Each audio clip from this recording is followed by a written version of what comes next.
Hey, K-Dot, can we get it how we used to get it? Oh my gosh. Allow me to reintroduce myself. My name is Matt. They have won the Skills Challenge. Who won? We won, yeah, home. We old school like Chopper, though. My old school made Dr. No. My old school made hard now. Black on black, my coupe. Ain't balling on the hard top. Up ahead, Jokic back on the floor. Oh, no. Go ahead. It's over, ladies and gentlemen.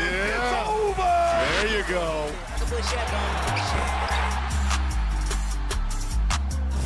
Welcome to NBA Today, a fun weekend in the Bay. I'm George Sedano in for Malika Andrews here with 2008 NBA champion Kendrick Perkins, NBA senior writer Ramona Shelburne, and the Hall of Famer Mark Spears, fresh off an All-Star weekend in San Francisco and, of course, Oakland as well. Last night's game gave us a new format and something we haven't seen in 20 years. No LeBron James in the starting lineup. Just hours before the game, he announced that he would not play due to a lingering foot and ankle issue. But you know what? The show must go on. Brand new format debuted last night. The All-Stars were divided up into three teams: the Young Stars, the Global Stars, and the OGs. And then the Rising Stars, the rookie squad, made up the fourth team. There was a target score, first team to 40 wins each round. Let's take a look at the action. LeBron, Steph getting introduced to the crowd. SGA doing his thing. And, of course, Victor Wembanyama getting started early. Cade Cunningham to the hoop. Nope. The rejection by Wemby. Oh. Was there a record number of blocks, I heard? 6 blocks in this one. We hadn't had a combined number of blocks in the last 3 games that would equal that. Hey. Jalen Williams, J-Dub, gets in the action here with the alley-oop. First All-Star game. Well, Nobody wanted to block that. Stand in there, take a charge. Jokic up for Wemby. Wemby didn't even have to do anything there, it feels like. I'm glad the world finally got to see him on this stage, man. Oh, there's no doubt. Got 20 more coming. Shea pulls up from 3, and then to clinch it, Shea slithers through, finishes it off. Team Chuck wins 41-32. Real sluggish ending for them. Took them a while to get that last bucket. Yeah. In both games, actually. I kind of thought they were always going to win. Rising Stars versus Team Shaq, the OGs. This was a real game, but Steph put on a show. You see the fadeaway 3 there. Hometown, he got to put on a show. Steph, one more time. Let's go. 3-ball. Money. I think I would have liked to see them versus the team that lost in the first game with the Young Stars. Young guys, OG. Not the Rising Stars. Connect answers Like, back. what's Dalton Connect doing out there? Yeah. I mean, no offense, but I mean, he's with the Lakers now, so there's that. Kyrie up top for Jaylen Brown. You know, I talked to Castle, and he told me that he did feel like a little out of place, yeah. knowing what the guys had earned to play on Sunday to be an All-Star game. Dame putting the finishing touches here. One more to go. It is Dame time. The Oakland native steps into one. Bottoms. From Brookfield. Team Shaq wins. It's like a first quarter. And this set up the final, guys, between the OGs, otherwise known as Team Shaq, and the Global Stars, a.k.a. Team Chuck. You think everybody knew what OGs meant? I'm Oh, fairly God. certain. Yes. The running hope 3 so. there by Curry. Yeah, we can't assume they all knew what OGs meant. It's true. I mean, that's You're impressive. right, Mark. there. You're right. Yeah. Even for Steph, a running 3. Jason Tatum, who might have gotten Yeah. a I thought chance he to was win in the the. MVP. Yeah, I thought right? he was up there for MVP. I voted. I'm not going to say what I voted. An 11-0 He also start made the last bucket. for Team Oh, I'm giving Shaq. it away. That's okay. Kyrie, look at this. Oh, What hello. a nifty move by Kyrie. Sneaks in there for the layup. Good to see him back in the game. And here's the shot that got everybody He off their practices feet. that. Right there. That's easy money for him. Layup. He's going to tell you, I told you I was going to do it. One more time. Boom. Yeah, it's one thing to do it, it's another thing to make it. Look at Donovan's face. He's like, what am I supposed on, to do there? Yeah. He just made that. Just no problem. There it It's the is. Fab. Bay Area legend. Hey! Kyrie putting on a show. Steph flips it over, gets it back, steps into one. 3-ball is good. Shaq is happy. Doing a lot of coaching there, Shaq. Yeah. Hey, you got to clap if things are going well. Steph with the sidestep 3. Oh, he turned around? Yeah, he always knows. I like that. And then Steph wanted to put the finishing touches, but he forgot the rules here. Come on, Ref. Come on, Ref. Call that. No, he was way behind the timeline. Come on, Ref, man. You gotta call that. Way behind. If we want to take the game seriously, the refs gotta call that. 4 teams, right? And then- Going to 40, so why should we get 8 seconds off? Tatum finishes it there. Tatum was Spencer. amazing, Team by the Shaq way. with the win. Steph with the MVP. Everything. I can't pick one particular thing. Like, we had fun the entire weekend. A lot of meaningful impact to the community, leading all the way to tonight, kind of the coordination of Bay Area basketball and the history in this area. So very, very symbolic trophy of, my 16 years here, representing this amazing fan base, this amazing part of the world, and I think it turned out great. My biggest takeaway is that it's possible, to give 100% on that court, to play hard, to play our ass off, and it's for me, it's the only way to play basketball, and I think it'll only make the game better. Shaq OGs feel like we were representing for all the OGs around the world. They say that you don't get better in your 30s, but I think our generation has proven otherwise. Hey, yo, guy. There it is. By the way, Steph came away with his second All-Star Game MVP. Shout out to Malika there with the interview with Steph. Doing it in the Bay, another trophy added to his collection. Steph is now the 6th player to have multiple league MVPs and All-Star MVPs in his career, joining LeBron, Michael, Karl Malone, Magic Johnson, and the great Bob Pettit. So, Perk, I need to hear your take on this. Do you have a word of the day for All-Star Weekend? I got a word for everything, George. But look, here's the thing. A lot of people then had complaints and what they should do and what they shouldn't have done, and did the new format work? Well, here's a word for you. Appetizer, because that's exactly what it was. It was an appetizer, a small dish of food or drink taken before a meal or the main course of a meal to stimulate one's appetite.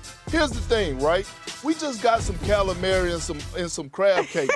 We don't know if this is the long-term plan, but I will say this: the format that they had on Sunday,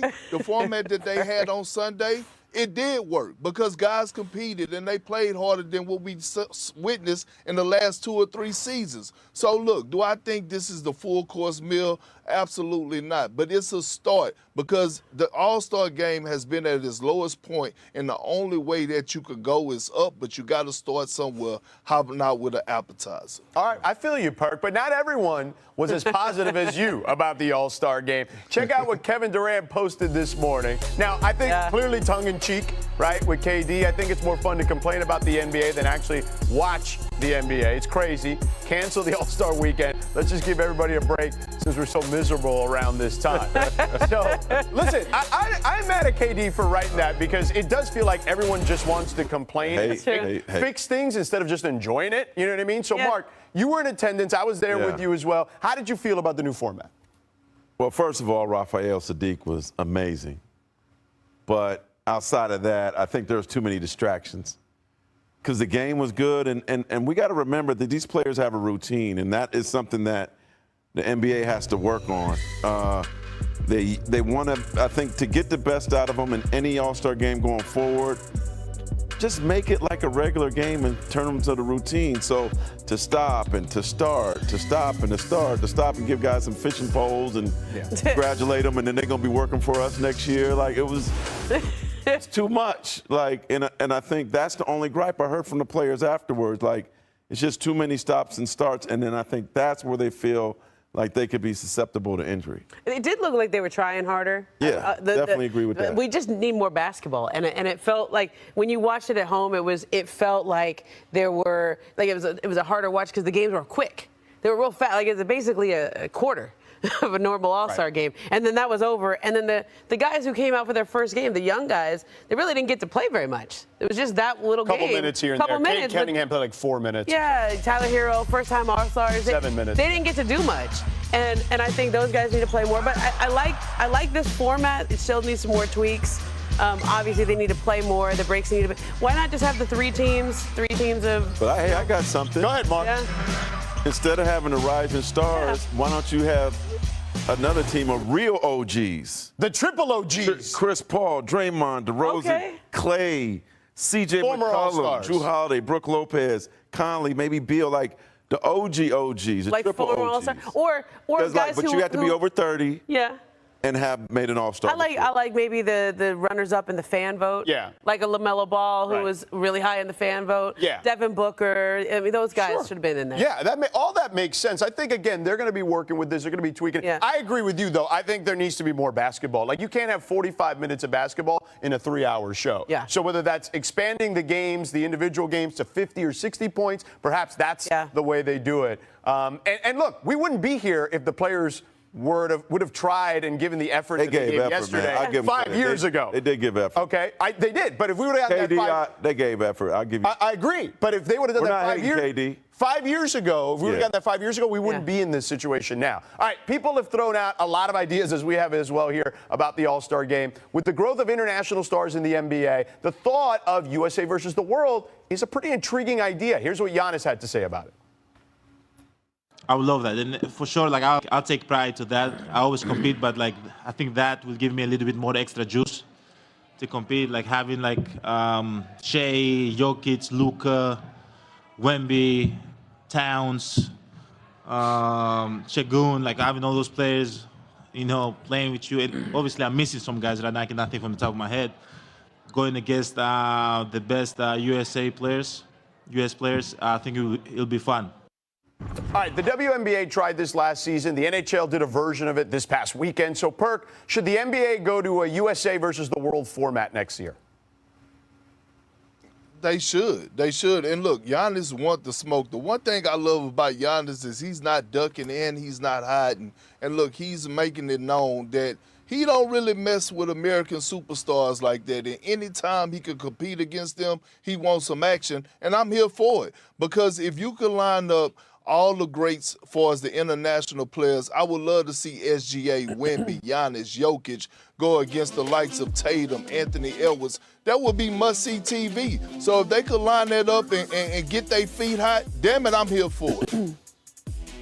The problem is there's just not enough international stars. Yes. So I've always liked this idea of that format. Maybe there's teams of 8, and then there's another team of the young guns, right? There's the OGs, there's the international, and then there's the young guns. And then instead of having just 4 teams, you could play the loser of the first game plays the winner, plays the OGs. Well, I've gone to the Hoop Summit for several years now in Portland. It's a great event. It's like the only real prep all-star game where they actually play hard. Why? It's USA versus the world. And you can see when those guys are playing, especially international kids with the different countries on their chest, it means something to them.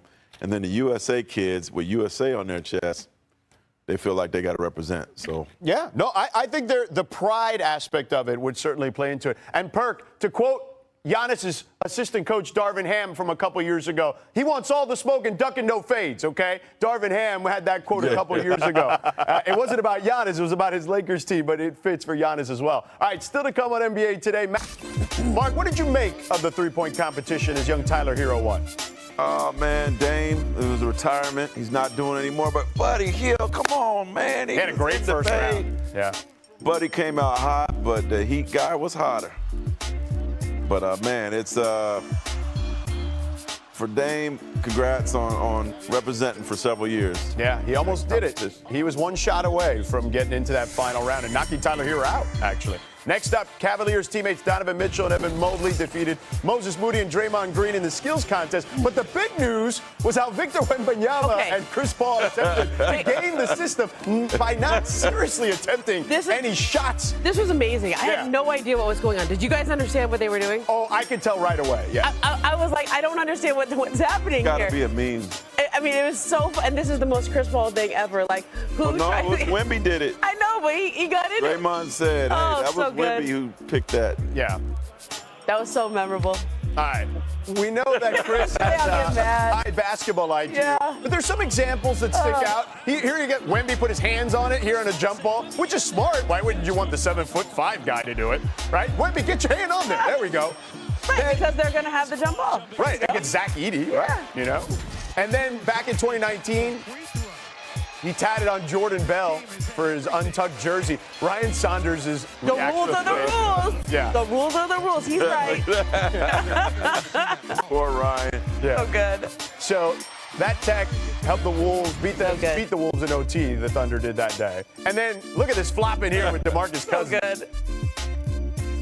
I mean, he pushed off. Like, DeMarcus is just standing there. Yeah. One referee told me that you have to come ready anytime You're right. Paul's involved in a game. You got to bring your A game. Yeah, no doubt about that. All-Star Saturday ended with the dunk competition. Mac McClung. The legend. Yeah, going for the three-peat. Sitting next to Glorilla at the game yesterday. Yeah. They rolled out the Kia. Yeah. There's Bear Davis and KG and all the luminaries judging it. Here's a flashback to when Barron was in the sunroof and Blake did it over the hood. I remember that in 2011. Yeah, I was here in L.A. This guy might have beat Blake out on He did, because he went over the roof. Reverse. That is so much harder. That was nasty. Yeah. Is that the best dunk in dunk contest history?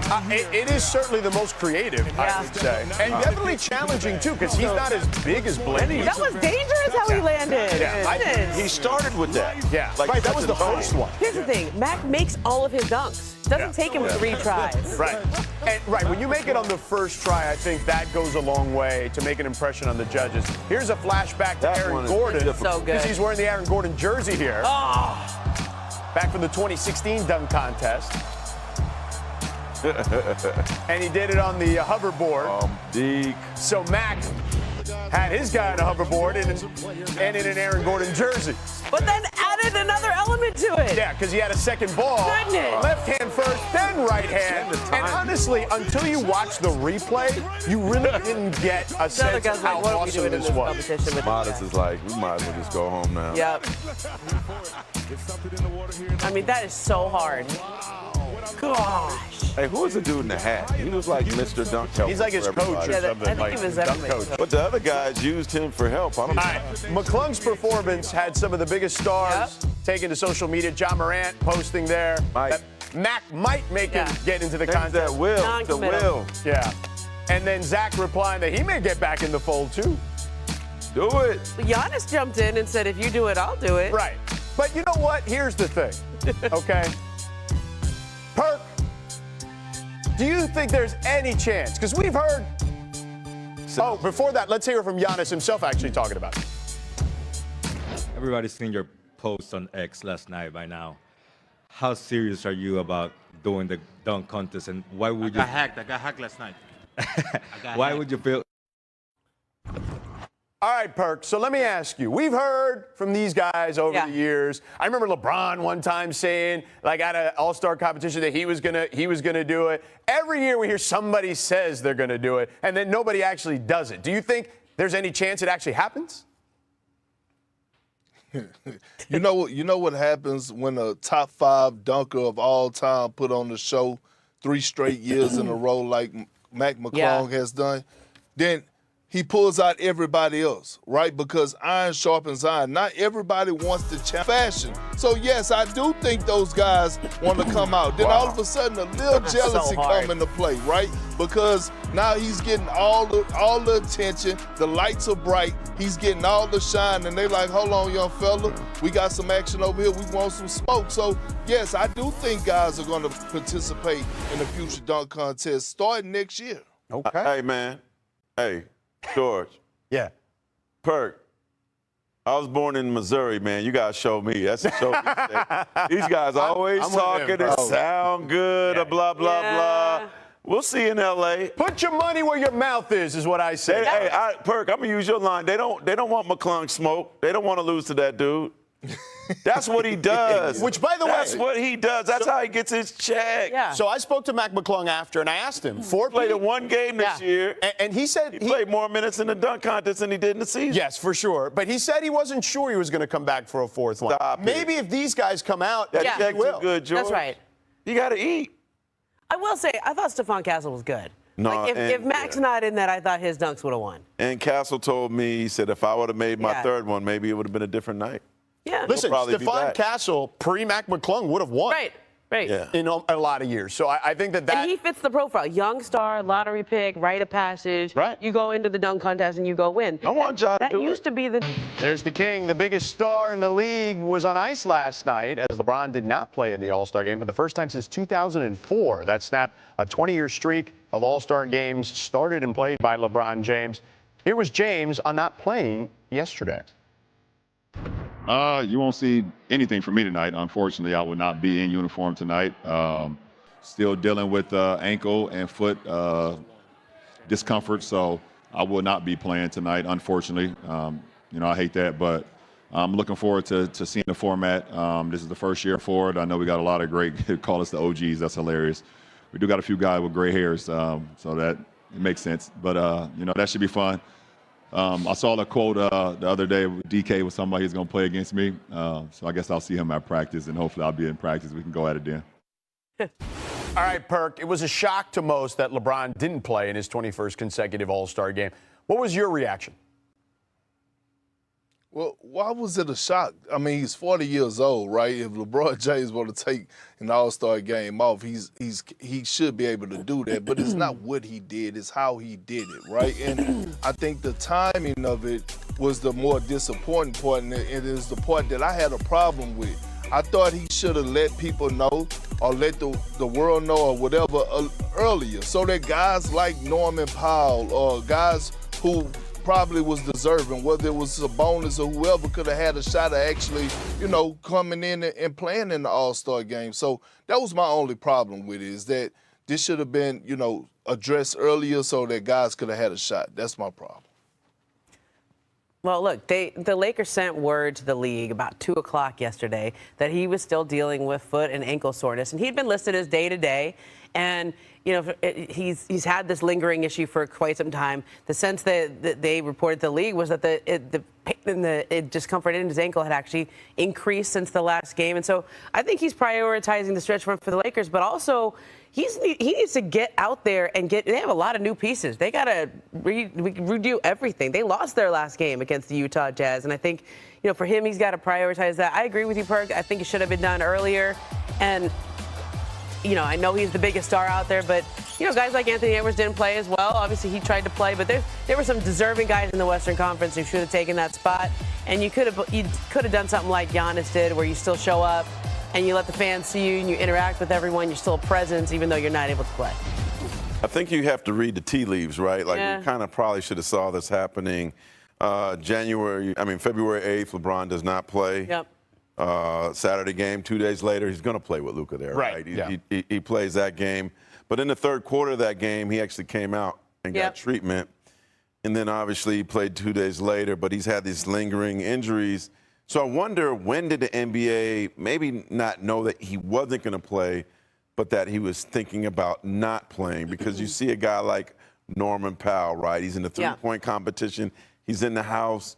Maybe you say, Norman, can you just hang out? I know this is tough. We'll have a PJ take you wherever you need to go just in case. Sabonis, I know you're probably drinking wine in Napa right now, but can you guys just be on alert just in case? And if you know in advance that this is possible, it would have been nice to have somebody waiting in the wings. Yeah. For Anthony Edwards, too. I think we all agree. Correct. I think Anthony Edwards, too, that we could have had, whether it was Sabonis or Norman Powell, who may not, this would have been his first All-Star experience, right? Like, that would have been special. Why not wait if you're him? Sabonis, very deserving. Devin Booker. Yeah, but the prioritization of the potential postseason Lakers run, he's got a bunch of new teammates, including one that's pretty important. Yeah, by the way, not guaranteed he's coming back after the All-Star break either, right? This is kind of a early game Wednesday. Yeah. Makeup game. Yeah, they play against Charlotte. He's going to have to baby this injury here. It's a real injury. Yeah. Oh, this wasn't him saying, I'm taking the weekend off. Yeah. Listen, you talking to me? I know. All right. Might be a little older than that, but 40 is real. All right, you can catch LeBron and the Lakers in the 40s this Saturday in our primetime game on ABC and ESPN Plus. He and Luka Doncic will be up against Nikola Jokic and the Nuggets. Coverage, Tips with NBA Countdown at 8 Eastern, 5 Pacific. We have the Lakers and Nuggets on our air this weekend, and they're among the top teams vying for the title according to ESPN Bet. But one more team lurking is the Warriors after their Jimmy Butler edition. So here was Draymond Green on the All-Star Game pregame show, making a bold prediction for his Warriors. I'm excited. I got Draymond on the telecast, guaranteeing we're winning the championship. I love expectations and having something to play for, so he's lighting the fire for sure. All right, Perk, floor's yours. What do you got to say about Draymond's proclamation? Well, look, shout out to Mike Dunleavy and shout out to Joe Lacob. They did their part by bringing in Jimmy Butler to give these guys some type of belief and joy. But the ceiling for this Golden State Warriors team this season is first round, right? Ooh. They're not beating the Nuggets. They're not beating OKC. They're not beating the Celtics, the Cavs, the Knicks, and they're not beating the healthy Mavericks team. So they're in a good position right now. They still need to address some other areas around their roster, but they're ceiling this year's first round exit. I just don't think they have enough pieces. You know, I went back and forth on this one because the whole theme of the trade for Jimmy Butler is there's got to be a team out there that thinks they're a playoff Jimmy away from winning, and the Warriors think they're a playoff Jimmy away from winning. That's Draymond Green to me being a hype man, like he's speaking into existence. I think the Warriors' biggest problem heading into before they made this trade was confidence, and he's trying to give them confidence now. That's what Jimmy Butler's done. But I'm still going to go with the Lakers just because LeBron and Luka. I don't know how that's going to work, but it's LeBron and Luka. I mean, Spears, I'll ask you this. I mean, Jimmy Butler's exactly what they need. They needed someone to get to the free throw line. They were one of the worst teams to get into the free throw line. I'll ask you this, though. Who has a better chance to win, the Lakers or the Warriors? I'm going to go Warriors. Okay. And the reason why I say that is I've been watching Jimmy Butler these 4 games he's here. He gives them a different swag. He's averaged 21 points, 10 free throw attempts. As you mentioned, something that they really, really need. He's a yin to Steph's yang. He gives them some swag, some defense. And keep in mind this, Jonathan Kuminga is coming back in about a week. Yeah. And everybody's like forgotten him. But with him coming back, and he averaged, I think, 21 points in December, I think, look, I'm not saying the Lakers aren't going to be good. I mean, Luka's amazing. Obviously, LeBron is. But this group right here, their starting 5 now has that number 2 scorer that takes some pressure off of Steph and gives them a closer, which they desperately need. And had they had, would have had a much better record. Perk, let me ask you this. I want to get your thoughts on it, too. But I spoke to Draymond in Dallas last week, and I asked him about kind of the defense with Jimmy and him on the floor together. And you talk about 2 guys that like to gamble, right? But take calculated risks. And he told me it'll take just a second. He thinks it'll be very quick, that they'll be able to adjust to each other. He'll know how to cover for Jimmy. How do you see that whole thing playing out on both sides of the ball? And then who do you think has a better chance at winning a title, the Lakers or the Warriors? Well, it's going to play out, right? When you have 2 high IQ guys defensively like that, it only takes a few games for them to click and be on the same page. But on the flip side of things, it's the same thing when you have 2 high IQ guys on the offensive side like the Lakers do in Luka and LeBron. And so if you're asking me, if I'm looking at these 2 teams and I'm just looking at their quote-unquote big threes, am I taking Luka, LeBron, and Austin Reeves, or am I taking Jimmy Butler, Draymond Green, and Steph Curry? I'm going to go with the Lakers. I just feel like at any given moment, at any given time, they have 2 players that could be the best player in that series or in any series. I got to go with Braun and Luka and the Lakers for as the best chance, more realistic chance to win out of the 2 when it comes down to compete for a title this year. Those 2 be hunting for sure. They always hunt the weak link. Dame time. It's Dame time. Squabble up. Squabble up. Squabble up. Squabble up. Team Shaq take the 2025 All-Star Game. All-Star Weekend is jam-packed with so many stories, moments, and Draymond Green talking. There was a lot of Draymond Green talking. So here he is commenting on what he thinks of the current NBA product. It's not smart basketball no more. I saw a clip not too long ago where Kobe said, like, yo, it's accidental basketball. He couldn't have been more right. It was so refreshing to play against Bron because every possession is like a chess match. But you don't just get that on a regular basis. Who can run faster? Who can hit more threes? It's no substance. I think it's very boring. I love Draymond. We appreciate the energy he brings to the game. We're also as focused on athleticism and skill and don't want it to become overly physical. And I felt he was reacting really more to sort of a little pushback on his particular style. So he's entitled to his opinion, but he's a provocateur. He has his own podcast, and he's clever and knows how to get attention. That was NBA Commissioner Adam Silver with Mark Kestisher, PJ Carlissimo, and myself before the game yesterday with our chance to interview him before the All-Star game. And those were his comments on ESPN Radio about Draymond. So, Perk, where do you stand on Draymond's comments? Well, look, I love what the state of the NBA is right now. The playoffs actually started in February because of the addition of the play-in tournament. The guys today are more skilled. They're more athletic. That's the chess match that you got to figure out, how to put out those fires. You know, a team like the Celtics are going to shoot a ton of threes. They got arguably one of the best starting fives in the NBA history. What can you do to stop them? That's enough. That's a challenge in itself. So, again, Draymond is entitled to his own opinion. I just disagree with him right now saying the game is boring. The game is very well and alive. You know, I talked to Draymond and asked him if he could elaborate on the comments, and he actually kind of went in an unexpected direction. He was saying that, you know, the young guys are getting too much respect. They're getting calls that typically guys that age wouldn't get, and, you know, basically that they need to pay their dues more. And also talked about Sunday having the Rising Stars guys play in, and it was a privilege, especially for him, a second-round pick that was a four-time All-Star to earn it. Thought that was cheap, and so he kind of put the spotlight on the young kids. A provocateur is the right word, and I think it's fair to say whatever you want to say about the NBA product. Everybody's been weighing in on this discussion. I would like to see basketball take a different approach, like kind of how baseball did when they had Theo Epstein just go in and look at the rules and see if they can come up with novel solutions. Because everybody with obviously nothing would be implemented until it goes through all the appropriate committees and all that stuff. But have somebody take a look, okay? It's not going to hurt anything. But I also think, and this is a conversation Kevin Durant and I had around Christmas, and he was saying, just watch the games. Like, people need to actually watch the game. So much of this is just people talking about this talk. So much of it is reacting to something Draymond said and not just watching the Warriors play or watching the games and watching the drama unfold within them. Because it's still a good product when you watch. Yeah, I would agree. I think it's entertaining, it's fun, and again, everyone just wants to complain. Like, I blame social media. It's the best and worst invention ever. But if they ain't hating, you ain't popping. No, I feel you.